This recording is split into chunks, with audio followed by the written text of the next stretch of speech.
welcome to the Wellness Channel on Vlogitorial. My name is Elizabeth Ann Atkins, and I've been talking about detoxing your life, cleansing and clearing to open up new opportunities and attract new people and make yourself feel like a new person. And that's how I feel. This is my birthday weekend, and I've been reflecting on the past year. That's something I do every year on my birthday. I reflect on the past year, what I've accomplished, what I didn't accomplish, what disappointments I might have experienced, and what are my goals for the coming year. What are my triumphs? Hopefully there were no tragedies, but what would I like to achieve for the coming year? So as I've discussed, I was sort of in retreat last year from the world. I was writing, I was meditating, I was eating a plant-based diet, but that detox lifestyle that I experienced over the past year manifest in a lot of ways that many people might not associate with the word detox. Usually we hear detox in January when everybody's going on a diet and they want to clear the fat and junk that they ate and the alcohol that they consumed over the holidays. Well, you don't have to make it based on the calendar. You can detox anytime. And my method of detox, of course, included food, and I don't drink alcohol. But the detox that I was guided through meditation to also follow involved what I put in my ears and what I see with my eyes. So that means music. Think about the music that you listen to. If there's like these really sad songs, and oh, I'm so depressed and blah, blah, that brings you down. That's negative energy. Sometimes music with a hard driving beat and lyrics that are violent or misogynistic or hateful toward others, that is really negative energy. And so my goal, my guidance was, don't listen to anything like that.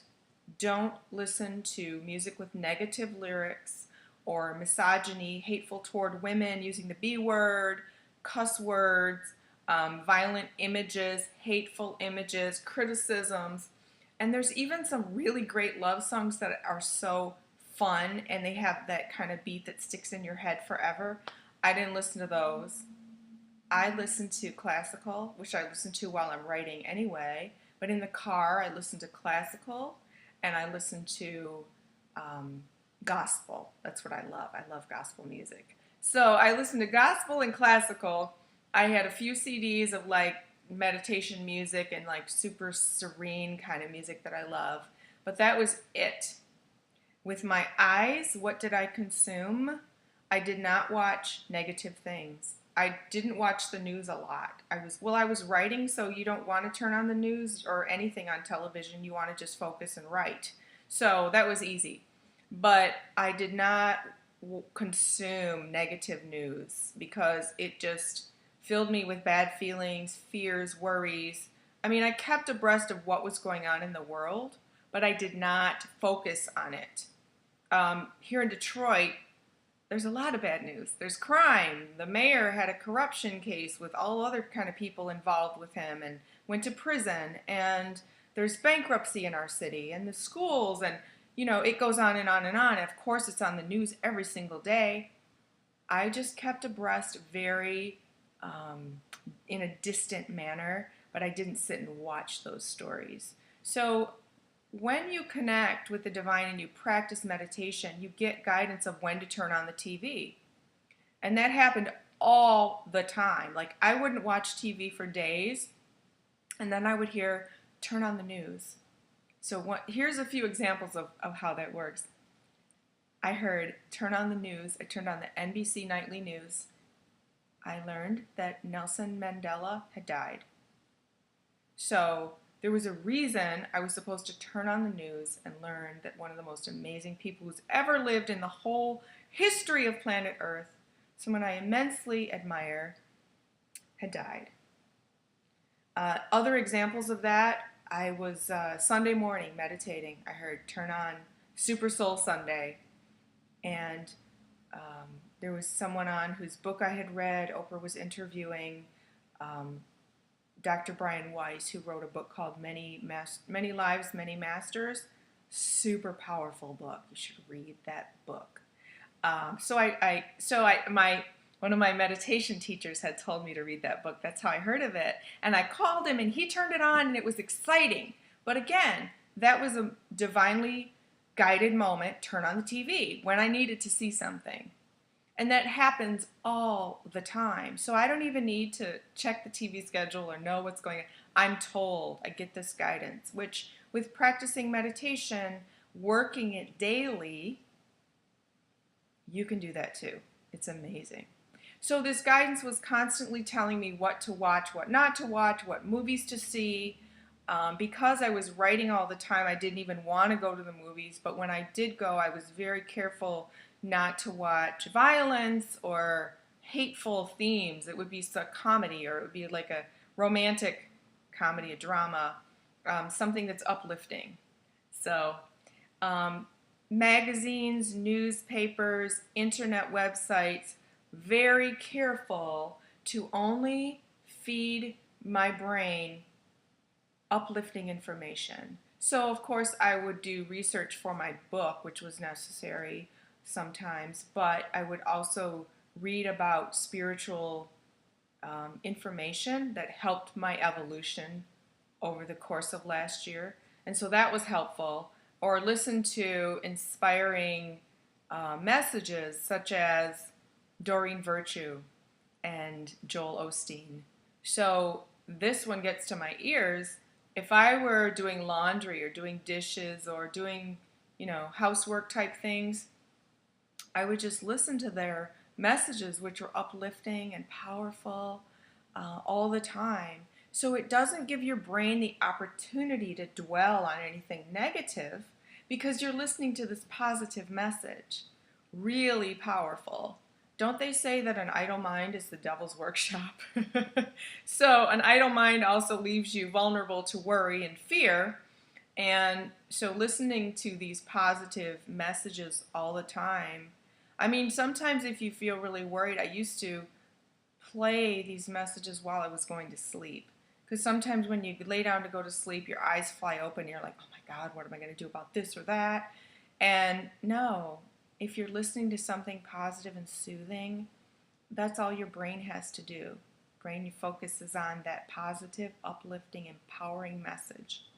So I was super cautious about what I consumed. I was on a positivity diet. Not unrealistic, not blocking out the world, just making sure that whatever went into my brain was positive and good. Now this issue manifests with people in a big, big way. When you're cleansing and clearing your life, detoxing your entire life, it's extremely important to get the toxic people out of your life. Now, sometimes it's unavoidable. There's people at work, there's people in your neighborhood, there's people at school, there's people in your family that you just have to deal with who might have toxic negative energy. But you can train yourself. I often use the comparison to Teflon. You know how in a Teflon nonstick pan and you put a little water in it and it beads up and then rolls off? So if you imagine there's Teflon over your body, over your brain, so these people can be like saying crazy stuff or doing crazy things, and it just ping, ping, ping, ping, ping, rolls right off. I'm telling you, it works. And when I was going through a divorce, same thing. If there was negative dialogue, hurtful negative dialogue, I envisioned an imaginary little transformer in my brain that I saw as the silver box and come out in mantras that are positive for me. You can make up your own mantras, whatever applies to you. It can be, I am peaceful at this moment. Thank you for a positive resolution to this situation. Thank you that harmony is manifesting now. You can say whatever you want, as long as it's positive. And it calms you. It doesn't allow that negative energy, that stress to manifest in your body to make you feel bad. It doesn't give you that horrible stomach pang of disappointment, sadness, anger, rage.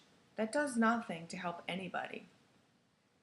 So, very powerful. Your brain has the ability to transform this energy so that you feel good. And it manifests in the situations with the people, and it improves relationships because you're Teflon. You let it roll off. So that's extremely important. There are some people in your life that you can just get rid of. Even if they're a so-called friend, they might be a hater, they might be a critic, they might be a constant alarmist. For example, if you're going through something, like when I was going through my divorce, I knew somebody, every time you'd say something, they were, oh, girl, you don't know, you better do this. They're going to, everything they said was alarmist, like worst case scenario, to fill my head with this negativity, panic, worry. No, I had to stop talking to that person. Even though I love that person, sweet, sweet person, but this side of the alarmist, panic, hysterical approach to everything, it just didn't work for me. And so I found myself calm and serene and able to cope with the situation without that person's negative energy on it. So all you have to do, it's easy to distance yourself. You could just straight up say, you know what, I think this relationship has run its course. We're going to just go our separate ways. We don't really see eye to eye. You know, you can do that. Or you can just be busy and slowly separate yourself. You don't have to even tell the person if that's who they are. They're not going to change. You can just slowly distance yourself. You're not available. No, I don't want to meet for lunch. And so on. And you can do it. Don't let anyone put you on a guilt trip. Put yourself first because you're working toward a higher goal to cleanse and clear, detox your life, and that means detoxing the relationships. And guess what? When you get rid of relationships in your life that are not working anymore, you attract new ones. I've been making new friends, new girlfriends. That's so cool and so fun, exciting. A lot of times we don't make new good friends when we're older. We do that when we're younger and we carry those friendships on. So it's really fun.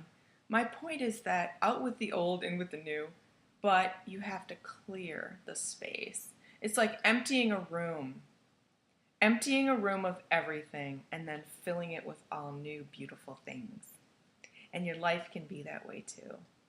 So my message here is that when you detox the negative energy of what you see, hear, consume with your eyes, only put positive, uplifting, empowering information into your brain,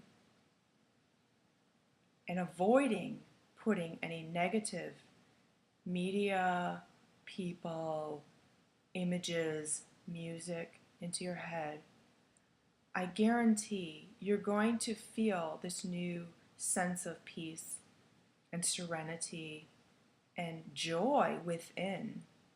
And that will pave the way for you to feel better than you've ever felt in your entire life.